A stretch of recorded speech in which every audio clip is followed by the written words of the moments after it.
یہ ویڈیو صرف نمازیوں کے لیے۔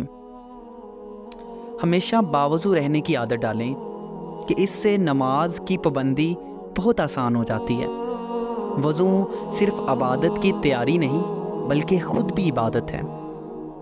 اگر 5 وقتہ نماز کی پابندی نہیں ہو پاتی نا تو 4 وقت کی پابندی سے شروع کریں۔ 4 نہیں ہوتی تو 3، 2، 1 نماز کی پابندی کریں، مگر 1 کی پابندی ہو جائے تو یہ تو کسی حال چھوڑے مت۔ اگر جماعت سے ہر نماز نہیں پڑھی جاتی تو ایسا بھی نہ ہونے دیں کہ مسجد سے کٹ کر رہ جائیں۔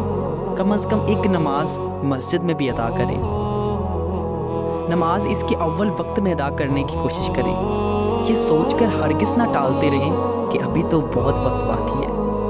اگر بھوک لگے، پیشاب آ رہا ہو، کوئی اور تقاضا ہو تو پہلے اس کو ادا کریں، اس کے بعد نماز ادا کریں۔ نماز ادا کرتے وقت کندھے مزید جھکا کر بدن میں عاجزی پیدا کریں۔ یاد رکھیں آپ ایک غلام کی مانند رب کل کائنات کے سامنے پیش ہیں۔ آپ کوئی فوجی نہیں ہیں کہ آپ کی حرکات و سکنات میں سختی نمایاں ہو۔ نماز سکون سے ادا کریں۔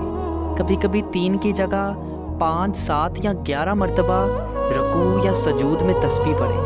کبھی 1 کے بجائے 2-3 صورتیں یا آیات کا مجموعہ ملا کر تلاوت کریں۔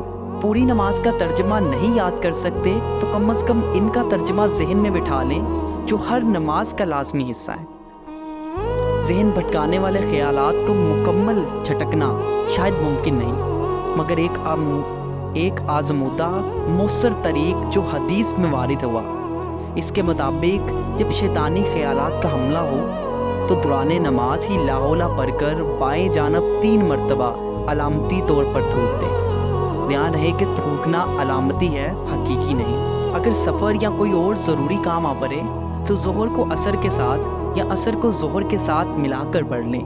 اسی طرح مغرب کو عشاء کے ساتھ یا عشاء کو مغرب کے ساتھ۔ یہ نماز ادا کہلائے گی، قضا نہیں۔ دوران سفر نماز کو قصر کر سکتے ہیں، اگر بہت زیادہ مجبوری ہو تو اس میں جھجکیں نہیں۔ یاد رکھیں آپ صحابہ کرام سے زیادہ نیک نہیں۔